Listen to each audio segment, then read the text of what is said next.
Innovation Unplugged from the Alabama Community College System's Innovation Center takes you inside Alabama's workforce development.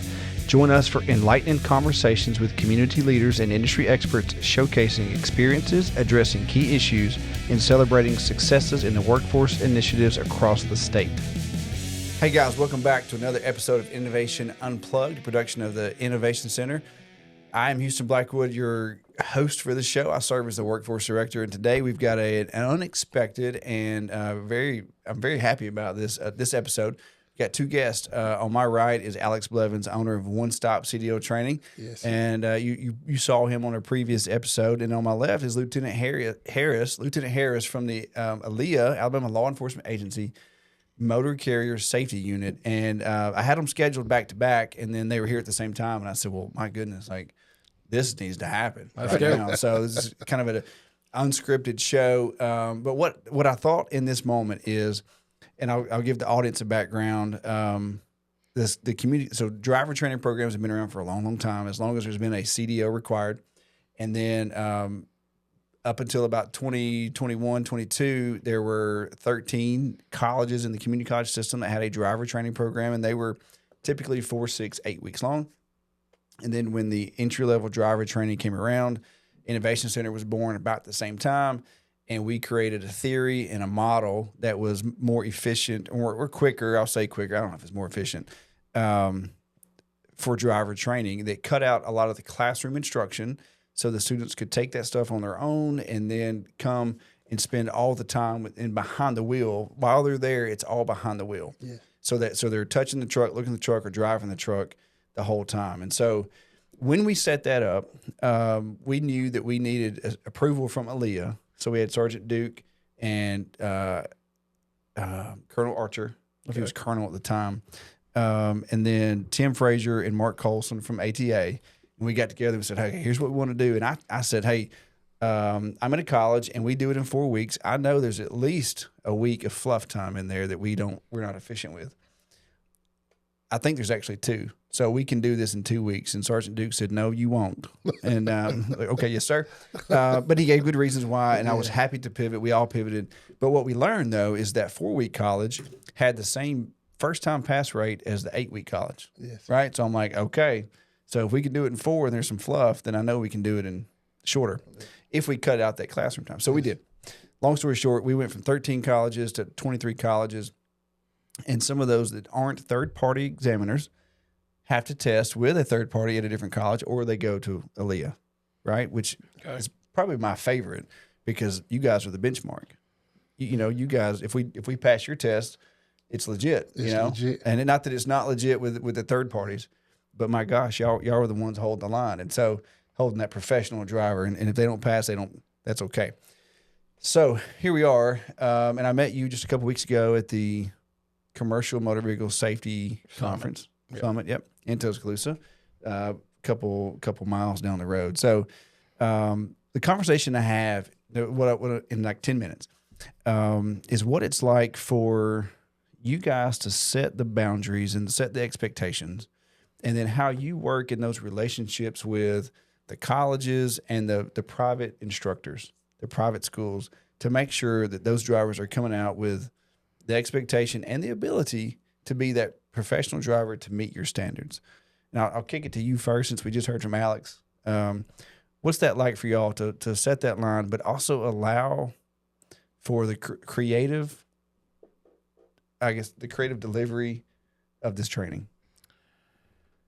Well, we have all kind of partnerships, and what I like to call mandatory partnerships is people with state government or federal government. It's people that we're going to deal with, and we got to be nice. We got to be nice with, and those partnerships, they work. We might not talk to these guys every day. We might not contact every day, but we all got the same mission. We're all pushing for the same goals, and but as far as day-to-day stuff, we don't collaborate with them a lot when it comes to day-to-day operations. You talked about Sergeant Duke. At headquarters we do see him and Rhonda Harris a lot. And they bounce questions off of us. We bounce questions off of them.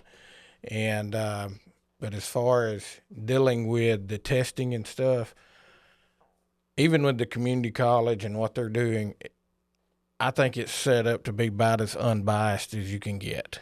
Yes. With not many hands inside there directing them on what they've got to do. And I think that's a good thing.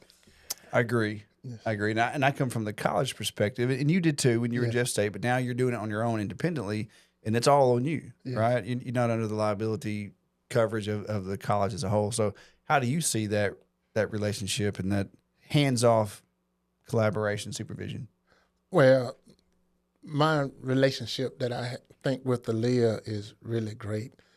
We use the Birmingham office and the Tuscaloosa office for our road testing. And, you know, the Tuscaloosa office we spend a lot of time at, and the leadership there, the examiners, man, I can't speak enough great things about them. And if one of our students fail for whatever reason, they give feedback on what could they have done better or what we could do better to help them prepare for the next time they road test. And everybody receive you with a smile at Aaliyah. You know, my experience that I hear some people talk ain't been my experience. I mean, it just, you know, like I tell some of my students, it's your attitude that's going to decide how you lead some of your inspections or even being pulled over. And so at Aaliyah, when we go road test, it's just great smiles and thank you for coming, glad to be here. And like I was talking about Sergeant King, you know, and also, is it Lieutenant King, I think, down there as well. And, you know, Sergeant Harris and Miss Green down there and her people. It's just that when your leadership is great, your followers going to be great as well. And that's what we done found at those two Aaliyah offices. You know, to follow up on that, on those partnerships, when I deal with state government like the community college, I think the way I look at that is it's not really a partnership. We are state government. I mean, and so as far as, you know, people in state government, they're going to have different responsibilities. What I do, we have different responsibilities. So we're going to know the contacts to know what your responsibility is. If we get a question, we know who to call. And, you know, they know to call us on certain things. So it's not really a partnership with state government, but, you know, we're all in it together, and it's just we're all part of it. Right. At the end of the day. So your overarching supervision of what should be held, what should be going on, and maybe more so external from the third-party examiners. What advice would you give if you were speaking to all the other colleges out there that are doing, some are like, you know, Bradley's 8-week course and, you know, the historical flagship of the system, Northeast, Northwest are both, you know, 4 to 6 weeks. And now they're working on the 3-week model that's very efficient. But then you have like LBW and Sneed who will take a guy who's been driving 40-foot cattle trailers for 40 years and just comes in to get his CDL. And he can put that trailer on this table if you need him to, right? He's safe and he can do it. But what advice would you give to all of those different types of CDL training schools about how to navigate that supervision from y'all, from the top down? How to navigate the supervision. Explain your question there. Okay. Yeah. So, you know, so Bradley, you know, he's, and when we first started this thing, Sergeant Duke and Colonel Archer, like, and Rhonda Harris, like, you got to go see if do it Bradley's way. I was like, well, we can't. We're not trying to do it in 8 weeks. Right. You know, like, I get the value of that for those professional over the road drivers who that's going to be but the guy, you know, Darryl Rankins from Auburn, who was one of the first to take it, or second one, like he literally was a cattleman and he was driving in his 150 miles, but now we needed him to be able to take that course as soon and complete it as soon as he could, because he was making money and his livelihood depended on it. So you have the colleges like Southern Union who adopted it well, but then you have LBW who only serves industry. LBW doesn't own a truck. Right. So how can they work to meet the same expectation that y'all set, like Bradley and Dean Faust and Paul Sanders over at Tuscaloosa, at Shelton. How can those newer groups meet the same expectations from y'all compared to the historical groups? You know, I thought about this on the way up here, kind of what you're going into. And, you know, you brought up something in this agenda that a lot of people don't think about, and that's workforce programs. You know, and they're always going to have an edge on college because, you know, if you're this versus that, they're going to be paid to go to that school and versus not being paid to go to it. And so when those guys are trying to recruit, I'm assuming you're talking about maybe they might be part of temp agencies and stuff like that. Or they work for like a utility company. Okay. You know, and they've been driving a Class B truck, just like the bucket truck, and they're going to move to Class A with that pinhole hook restriction. I mean, the availability of allowing their guys to do it at night would be one of the biggest things. Yeah. And, you know, if you only drive during the daytime, you're only getting half of the experience anyways. But especially the availability, even some of our guys that went and took some of their courses, you know, just being able to do it on their time has been very beneficial and a very good recruiting tool. Okay.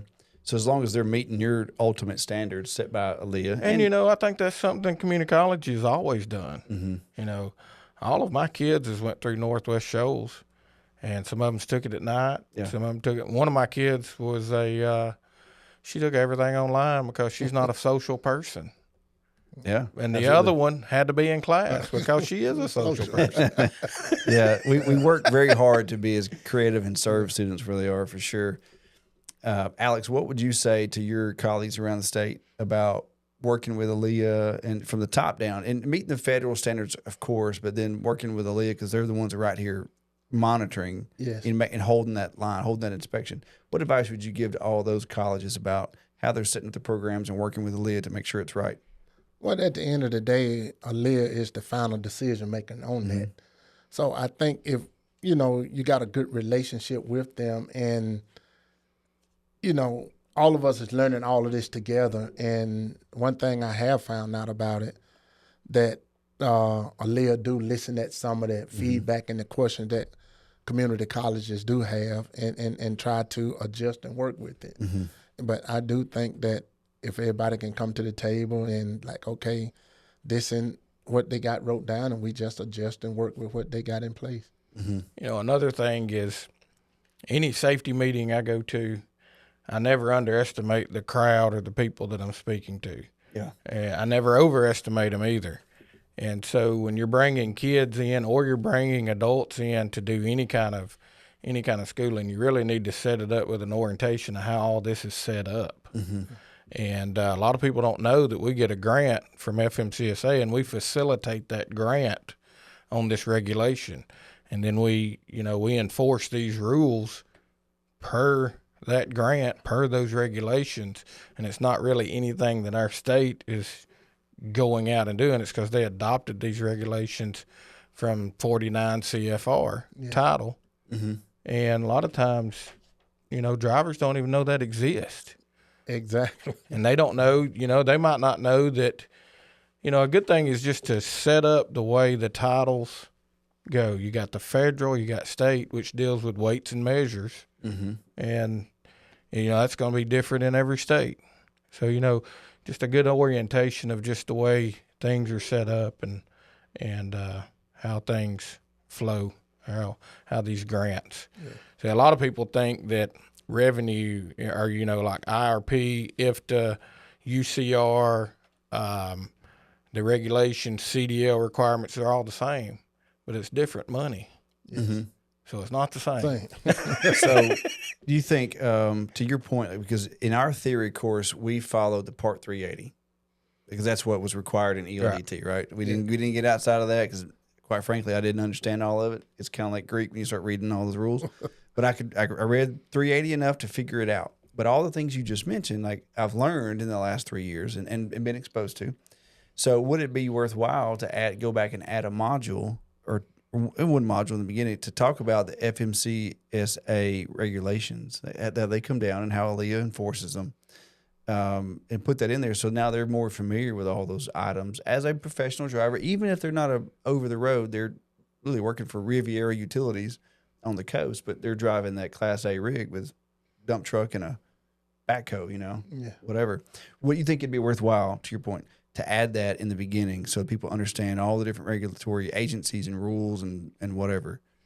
Absolutely, because when we go out to safety meetings, even at companies that's been around a long time, and we start explaining the ins and outs of trucking, we start explaining the regulation, and we start going over just a familiarization of trucking, you'd be surprised at how many's been in this business forever that just don't know how things go. Yeah. From the feds to the state back to the feds. Mm-hmm. And so, yeah, just a familiarization of trucking. I'm familiar with 380, what you're talking about. There's requirements you got to go over. And, if there's anything extra, familiarization or an orientation of real life stuff would help. Okay. So why don't you just linger with us? I see so many questions that Okay. It's fine. Like this, like we had so we talked in his episode about more so about the personal aspect of why we do what we do and why Alex is the way he is with his students, like why he instructs the way he does. But the questions that I gave you in the script, like I think it's a good application of here's how you see it and here's how we apply it. Here's how you meet it, from the professional training standard. So let's back up a little bit, Lieutenant Harris, and give us quick preview of what is the motor carrier safety unit. Okay, so we're part of ALEA, which is Alabama Law Enforcement Agency. We're out of Highway Patrol, and so the motor carrier safety unit is just a unit up under Highway Patrol. And in the motor carrier safety unit, we facilitate the grant, which is called the ECVSP. We facilitate that grant out to our guys. It's like a 95-5. 95% is paid at this time. It fluctuates from every 2 years, but right now it's 95-5. So all of our salaries and stuff is paid by the federal government. Okay. We also work off of another grant with ALDOT, which is 100% for our weights and measures guys. We've got 20 of those, and in our other inspectors, what motor carrier is made up of is administrative.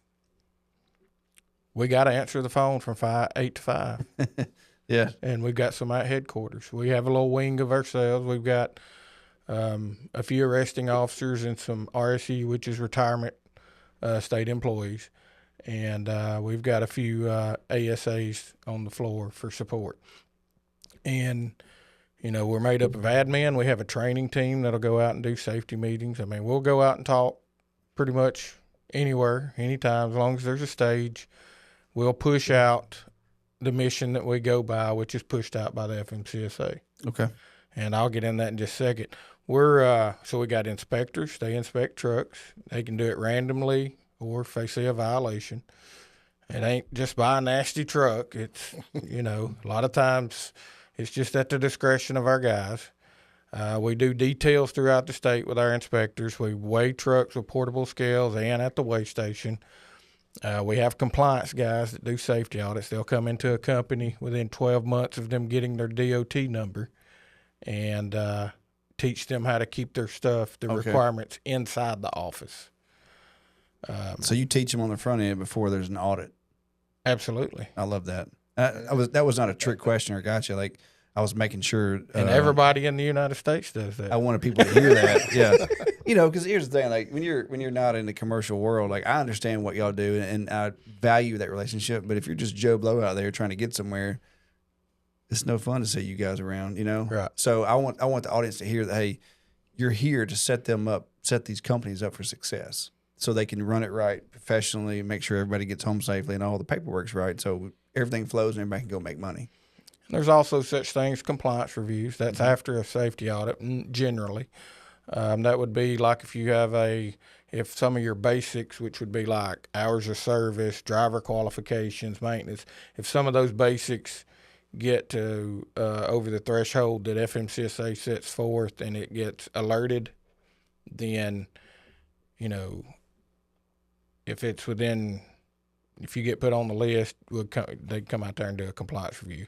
We have a U.S. like a Federal Motor Carrier Safety Administrative Office in Montgomery, and they have agents that also do that. Okay. So if you are the motor carrier safety unit trying to keep things safe and in compliance, then you've regulated, you've inspected, and you've seen results, which means your metrics we're safer now. Like, I think so. So you got some numbers on that? Like, I do. Well, we did get a safety award. I think you put it in your notes here. Strides for Safety. Mm-hmm. That was given to the ATA and the Alabama Law Enforcement Agency, and that is a big deal.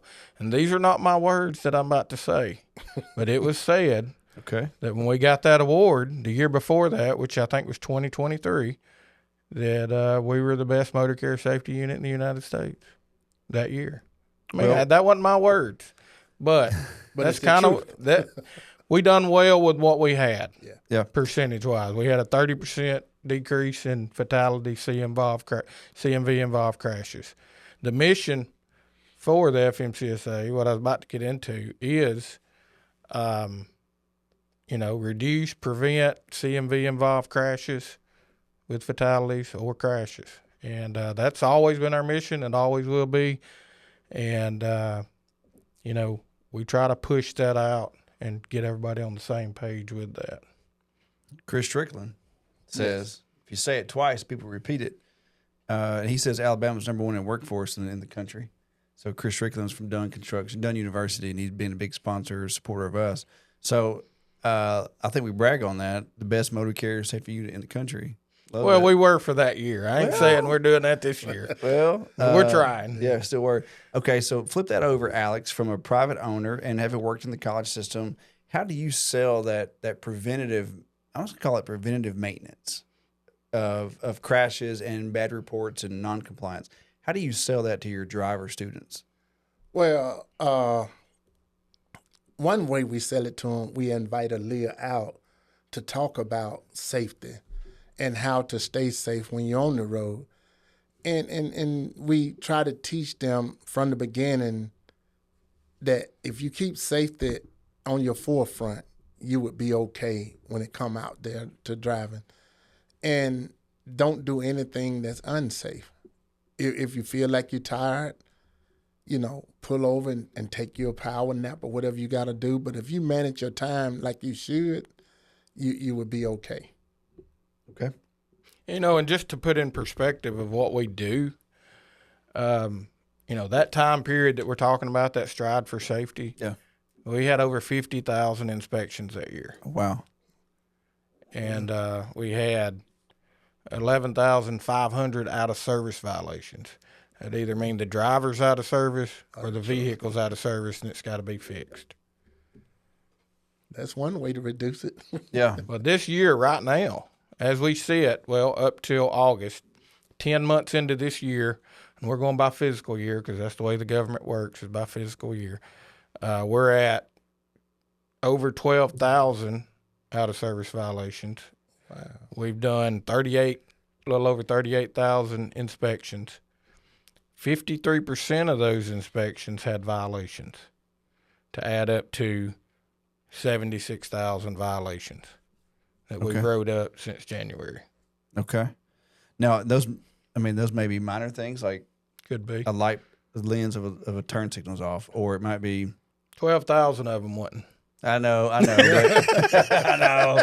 I'm just saying, like, it could And be out of something. service means imminent hazard. Okay, imminent hazard. Okay, well, that's what I was trying to get to for the audience, because if you're just soccer mom out there, you don't know what a imminent violation, what'd you call it? Imminent hazard. Imminent hazard, which means danger. Will Robinson, that truck's not right. Okay? And that's why we talk so much about pre-tripping your truck. Mm-hmm. A lot of those probably out of service could have been prevented if they had did a correct pre-trip before they hit on the road. Absolutely. Yeah. So do y'all ever teach, and I'm asking something, I should know this answer, do y'all ever go and teach a proper roadside or pre-trip inspection at the colleges and show the students what it looks like? I'm not sure if we've been out there or not. I think Matt's come out there, hasn't he? Matt, oh man, I can just name Corporal so many Vaughn. troopers. I met over 20 state troopers a couple of years ago, and each one I called, they would show up in the classroom, or we'll meet Trooper Parker down here on this end. He would meet us at the rest area and show them how to properly pre-trip your truck and what they look for when they pull you over. And, you know, if they put the lights on you and there's nowhere to pull over, how to put your four-way blinkers on and let the state trooper know I acknowledge you. I'm trying to go somewhere safe right now. So those kind of things means a lot. And I think that being in relationship with our Alabama state troopers have helped One Stop CDL Training a lot. And you talked about working, you know, going through a mock inspection. Yes. There's several ways. You don't have to, even with these cooperatives or whatever we mention here that we have partnerships with, we take requests from any trucking company. Yes. Okay. And we'll go out and do a mock inspection if they want to include that in a safety meeting or something like that. But with the ATA, they have roadside inspections set up at rest areas. We do 2 or 3 of those a year. I think that's what he's talking about. Yeah. And so what we'll do, we've got one set up for, I think, October the 9th in Evergreen, I think. And so we'll go down there. We'll send 6, 7 inspectors. We'll pull trucks in. They have a group of 6 to 10 that'll walk around with our inspectors and just see the process. They'll give them a snack and some food or something or a drink while we're there. Yeah. And then afterwards, they'll ask us questions, why we done this, why we done that. And our guys ask them, you know, why are you asking this and what did you not understand? Yeah. So it's a collaboration on both sides, and it's helping us because, you know, we have a lot of complaints that come in from time to time. And sometimes when we know the process of what they want to know on that stop and we know what they don't know, then that cuts out a lot of that time that we don't have to spend on complaints. Yes. Well, we call that asking the better question. You know, like or 5 why. Like in industrial maintenance, when you're trying to fix things or troubleshooting, like 5 why. Like the machine's not running. Why? Well, it stopped. Why? Because the motor was smoking. Why? You know, like you keep going down till you figure out that the guy didn't put the bearing oil in there, so the machine blew up, right? So, but asking that better why of like they come to you and you tell them, hey, well, this is wrong. Well, why? And then you work down that conversation. You know, much like any relationship, you have the conversations. You have to ask the right questions and say the right words and say the words that need to be said, not the right word. Go in there. So when we look out there, Lieutenant Harris, across the landscape of driver training, and it could be the 8-week classes where folks are really preparing to be coast-to-coast drivers, right? That's a different lifestyle than, you know, Joe Wheeler in North Alabama getting guys a Class B or a Class A to run their bucket trucks in a real trailer.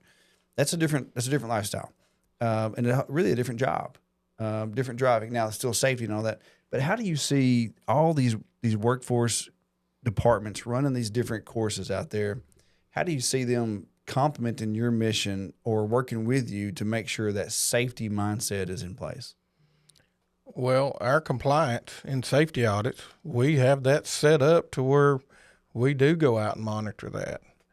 So I'm going to tell on my age, but I've been in motor carrier since 2007, and I've been a trooper for right at 23 years. But I've done everything they are in motor carrier. So when I done safety audits and compliance reviews, which I'm still certified in safety audits, we'd go out and make recommendations. We'd look at their whole totality of what they're doing. We'd find violations. We'd make recommendations on what we thought they needed from a regulation standpoint. Yeah. So I went in big companies and seen some of this workforce programs that they've done. And most of the time, if it's lined up, what we tell is, you know, go by the regulation, don't take anything away from it, but you can build upon it. And some of these trucking companies do well by building upon it. Yeah. And stuff that makes sense. And some of their workforce programs are very, very, very good. And some's bad. Some's not. Some's doing a reactive approach. Yeah. And, you know, you have a tire that blows out, you fix it. You got a driver put out of service, you handle it. That's not proactive, that's reactive. Yeah. So we try to be a proactive type approach when we're out there doing that. And I think if you have a maintenance program or a hours of service program, driver qualification, anything that you're doing inside the office, if you'll go in a proactive approach, most of the time it's going to work. Proactive, you know, that's more like preventative Preventing it. Right. instead of reactive. Yeah. So for the driver training programs, they have those students for a short amount of time. Yeah. And the students are often paid money or money's coming to the school. The driver obviously is training to get a job or whatever. But when you have a company that set up their internal program, maybe they take drivers who have a CDL and put them through their, I'll just call it apprentice program. What would you call it? Like just a driver training program, right? Yeah. And some obviously are better than others. But how do you prepare as an instructor to teach all of these things in the course, or at least make them aware of it, so then when they get to that company and now they're going through that training program, they understand the company is meeting this mark of the feds and the state, and now we're adding to it because we care and we want to be. How do you sell that to your students? Well, wherever you do go, you will have a trainer, but we like to train our students so when they do get with a trainer, the trainer be like, okay, they came from One Stop, they know a little something. So we try to help them with that, and we do let them know that just because you get a CDL, you still got to go through more training once you get on with the company. Like one of our companies, they have a 6-week training program that they go out across the road with a driver. And once that 6 week up, the trainer sign off whether they should be by themselves. And the safety guy come in and do the road test with them to make sure that they are able and capable of handling the truck alone.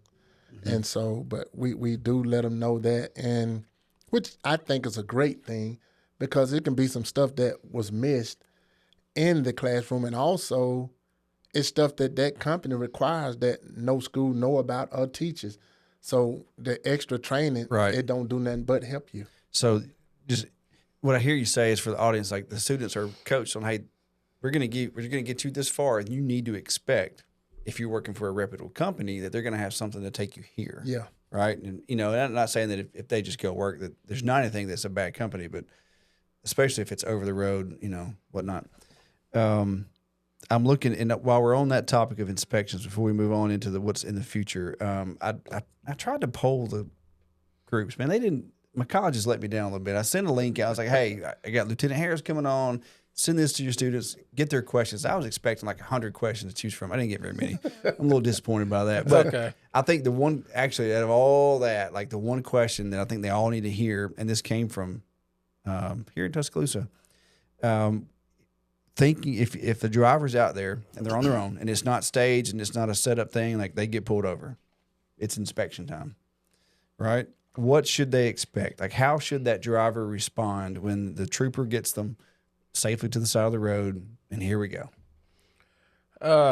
We're going to try to respond courtesy, and we're going to try to be nice and just a good attitude. Be open-minded. When you're dealing with state troopers and truck inspectors, none of them are the same. But we're all going to try. We have the 37-step process, and we got to meet those requirements on that inspection. A level 1 is going to be different from a level 2. On a level 1, we would try to get you somewhere safer where we could go under it.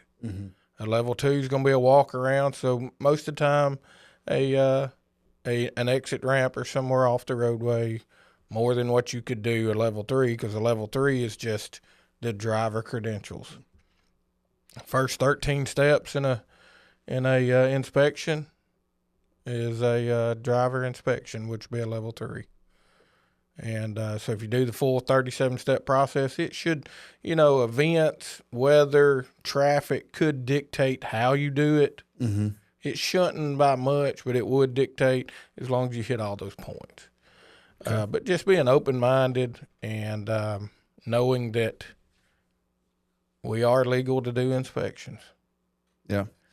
And, we're having a problem lately with this. Okay. And so, we are in our legal right to be doing a truck inspection randomly in Alabama. Okay, so and stop me if I go too far, right? But I got you here, and we've never had this opportunity. So if I'm a Class D licensed driver and officer pulls me over, not a trooper, but any officer or a trooper, they have to have probable cause or something reasonable to pull me over. Probable cause for a traffic stop for whatever the thing could be. But for the differentiation here for a professional driver, a commercial driver, doesn't matter. Like right, I can be behind random. You. It can be for an inspection. Okay, and so I'm behind this bucket truck, whatever, and I just pull them over. Okay, because I can. And maybe the initiative is random inspections. I don't know, but so then that driver gets pulled over. And does it ever stop at a level 3? Or we start at a level 3. Okay. If there's a reason for us to go to a level 2, we bump it up to a level 2. If there's a reason to go to a level 1, like if we see a violation under the vehicle that we couldn't ride up under a level 2 or a brake issue, then that inspection goes to a level 1. A level 1 usually takes from 35 minutes to an hour and a half. Okay. A level 2, usually about 30 minutes.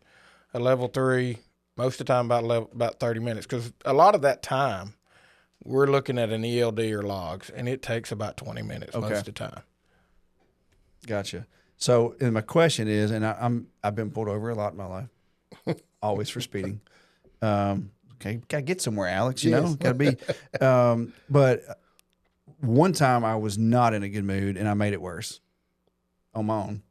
This guy owned it. But every other time after that, I was like, hey, okay, you got me. Try to be nice, obviously, because you guys have a job to do out there on the regular troopers. Is it possible to tell the listening audience, these students, when you get pulled over, how important is that first contact, that attitude, and what you look like when you get out of that truck? We had a conversation earlier about professional dress, and he doesn't allow flip-flops on his yard, but that driver gets out, shirt tucked in, looking neat. Maybe he's working all day, he's dirty, but he's neat, he's professional, he's nice. Hello, Mr. Trooper, how can I help you?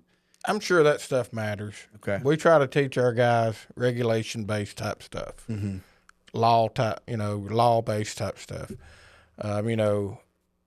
We hardly ever pull over randomly. We can, but a lot of times it's for a violation that we've seen, or some kind of probable cause for a moving violation.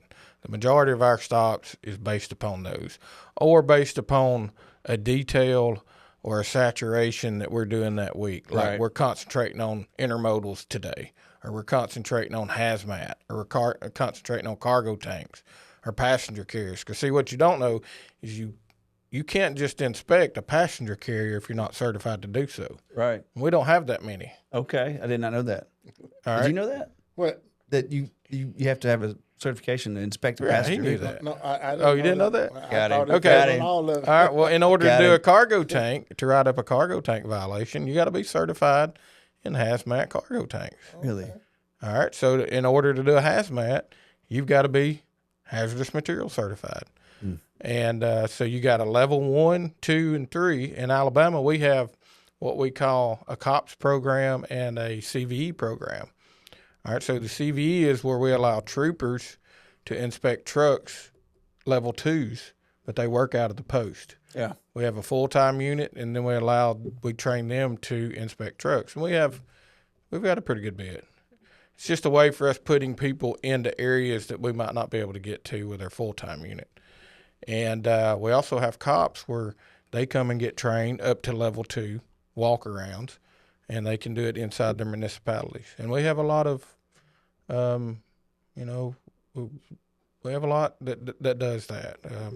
We usually keep it around 20, but it really, they see a lot of trucks that we don't get to see, especially in Birmingham. There's Birmingham, in Jefferson County. A lot of those trucks never come out of Jefferson County. We don't never see them.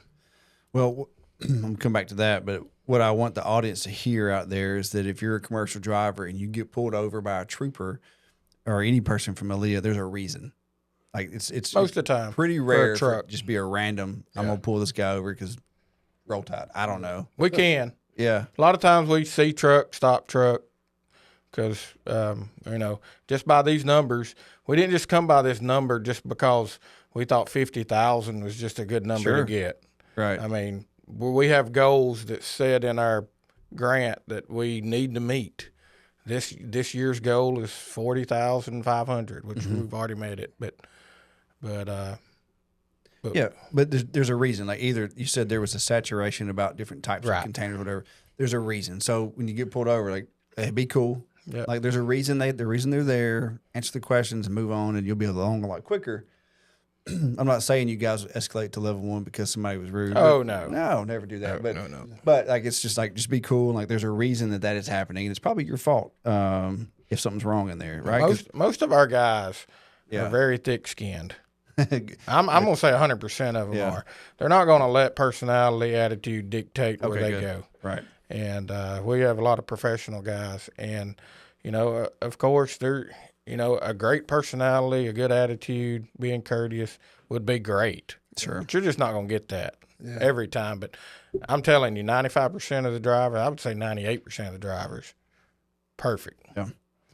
Well, in the next 5 years, with technology increasing, electric trucks, automatic trucks, what do you call them? Automated trucks. What do you see as far as inspections and regulation in the next 5 years from the law enforcement side, also compared to teaching it from your side? Like, we'll start with you. Where do you see that going in the next few years? Especially with more technology, pass through technology, or automated trucks. Well, you might not know, but we do have a truck. We do have a company that has an automated truck coming through our state. Really? I did not know that. We do. Yeah, you should have listened in that CMV summit instead of just sitting back there at that booth. I can hear it, Lieutenant. I can hear it just fine. Well, what happens in those work never stops, man. People need things. But yeah, okay. So tell me about the automated truck that comes through. So it got introduced. I'm not sure which session that it went through 2 or 3 years ago, but we do have a truck that goes from over to Atlanta from Houston. It comes through our state every day. Really? Yeah, more than one truck. Okay. There's no driver in it. There's got to be a driver. He's usually in the sleeper. No way. Now Did you know this? Now we're gonna be looking up in trucks. Did you know this? I did not know that. Oh man. Not that we know of that one's come through without a driver yet, but I think it's probably coming. Okay, so how? Oh, I mean, I got so many questions. We don't have time for that because we're 40 minutes in. But All right, where's it going? yeah, where's it going? What's really hot right now? Yeah. Predictive analytics. Okay. I seen you put that on there, but that is something, AI, predictive analytics. But that's been around forever. How long has it been? How long has it been since we've had signs on the interstate that said it's going to take you 15 minutes to get through this area? I mean, that's predictive analytics right there. How many times we've always had a sign that said the curve up ahead. Yeah. I mean, I know, but I'm just saying, like, I'm imagining, like, okay, if you're in charge of inspecting these trucks and they're coming through and now they're automated, and there may or may not be a dude in it in 10 years, right? Yeah. What does that do for you as the instructor? Like, you're training people to drive trucks, and now we're trying to get them to drive by themselves. But how in the world do you see one that's not right, pull it over, inspect it? What are you going to do? that's they have their own inspection process, so that's another hour or two. So Okay. we might need to move on. Okay, got it. Yeah, fair. Well, I thought that, but okay. So we're getting pretty long. Be exciting. So, Alex, if there was, since you're here, if there was one question you could ask on behalf of all your colleagues that do professional driver training, you could ask Aaliyah, Motor Carrier Safety Unit, what would it be? Put you on the spot. Wow.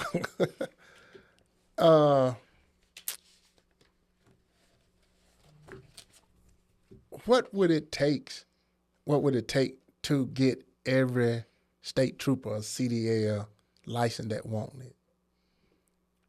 That's a good question. That's actually come up lately. A few things. Some of our guys have been asking about it. It would have to come from the top.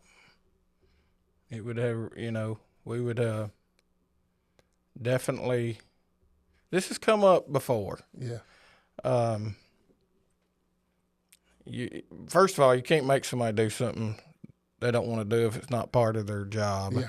I mean, I would say that. Yeah. You know what I mean, it's like they think we work overtime all the time. We make these guys work overtime. We don't. Only about a third of our guys do. But it would just be getting everybody. You'd probably come closer for the CMV guys too. You know, the motor carrier guys. But it's a thought. And I think that when I asked that question, it was about the motor carrier troopers that's in it. Why do you want them to do it? I think I know the answer, but the camera doesn't know. Well, some of them have expressed desires to do it, but it just the timing ain't set up, and then going through chain of command to get it done. Okay. And I think that it would really, for some, it would send a message to our trucking industry, like drivers out there, when they get pulled over by a state trooper. Oh, this guy's certified. He got a CDL, so he know that I'm operating to the left or not doing what I'm supposed to do. And he know what, you know, he got paperwork that's showing him what a level 2 or level 1 is, but actually applying, he know how to apply it and what to look for, you know. That's fair. It would definitely probably help with collaboration between an industry and law enforcement. I ain't saying it wouldn't help. Yeah. What I would love is if every single college, every so often, had to put a state trooper through a CDL program and let that guy see what's going on in that. Because here's the thing, like we talked about the CDL mill. I'm not afraid to say it. Like we caught a lot of flack, you know, that we're just running guys through and it's not going to be safe. But a lot of times we're testing with Aaliyah. But I think if those guys were coming through, your teammates were coming through and seeing what was actually going on in the courses, that only helps us, right? Helps y'all too, but really helps us, man, because now we know, like, hey, we got to meet the mark because the officials are coming through. And it's holding us accountable. We can't just put people through and not train them like they should be trained. Mm-hmm. Yeah. I would love that. Now I'm probably going to get an email from some of our college teams and like, what are you doing? You're poking the bear, but I would love that. Okay, we got just a few minutes left, Lieutenant Harris. I appreciate you being here, taking time out of your day, and I know that training and education is a big part of what you do. What do you want to tell the folks out there from the motor carrier safety perspective, or your approach, your mission? But like, hey, listen, people, here's what you got to know. Like, here's what we need y'all to know on Alabama's highways, or whatever. I mean, whatever thoughts you have. Just a driver is not just a driver. He is a manager of time. He's a manager. Yeah. And so a lot of times, you know, we hear, I didn't have enough time to get here. I had to go over. And when we say you should have planned better, it really don't fall on good ears. I mean, it falls on, it's like, no, that's not the case. Well, you're a manager. And that's what we preach when we go out to compliance. And we try to preach it to the managers. We're like, look, they're not just drivers. They're a manager of that truck. They're a manager of time. You know, just go out with a good attitude. Eventually, you're going to get inspected. Yep. It's going to happen. You might get inspected 2 times a week. You never know. But if everything's great, your company should be like, good job. Because this day and time, good inspections affect your safety rating a lot more than they used to. Mm-hmm. And a good inspection will help you. So you mean like in the past, like the failed inspections hurt your rating, but the good didn't have as much of a positive impact? 10 years, you know, maybe more than 10 years ago. It started changing with CSA 10 when these inspections really started helping your profile. So I'm going to say it's a bit like a love bank, you know, like you get 10 good inspections and your rating's pretty high, so you can have a bad day, have a bad week, and get 1 or 2 over some years. I know there's, you know, whatever. So you're not just like negatively impacted every time, right? I'm really summarizing, but a good pre-trip and a good post-trip goes a long ways. yeah. I mean, that is gonna prevent most of your violations. Driving defensively is gonna prevent a lot of. You're not the king of the road. Right. You're the biggest. I drive defensively. Yeah. I teach my kids to drive defensively. I want you to know, and all of your colleagues, that when we started our course, we had a pre-trip. Pre-trip was in there, but it wasn't ideal. It met, but it wasn't good. We came back and we offered all the colleges a chance to lead the instruction in our video. We refilmed the whole thing, Class A and Class B. And Brad Wallace did the inspection, the pre-trip down at Bishop. So I want you to know now, like we saw it wasn't perfect. It met the mark, wasn't perfect. We redid it, so now it's over the top. Brad's like polishing the lenses and, not really, but we redid it to make sure that they knew that pre-trip and that post-trip were the most important thing they're going to do on that truck, other than drive it safely. Just want you to know that you didn't complain about it, but I want you to know that we did that. So if it ever comes up, like, yeah, we saw it, and I would love for your guys to go through that theory.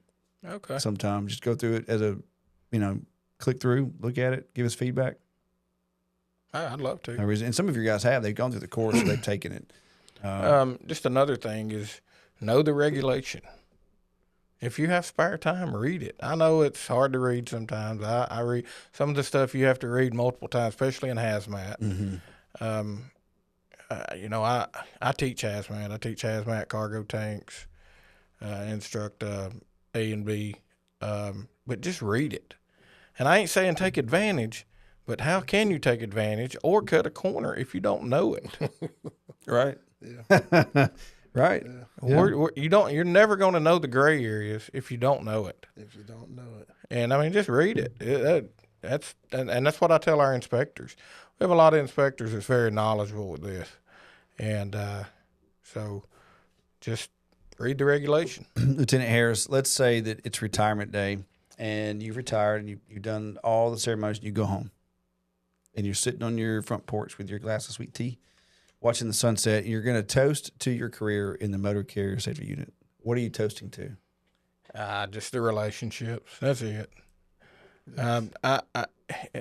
If I retire, my goal would be not to be missed, not even know that I'm gone in 6 months, that everything's just rocking and rolling without me. I'm not that guy. Gotcha. I love that, man. I love that. Good. Well, and that means job well done, relationships served, Yep. processes served, standards met, continuous improvement, everybody got home safely. That's right. That's right. Good.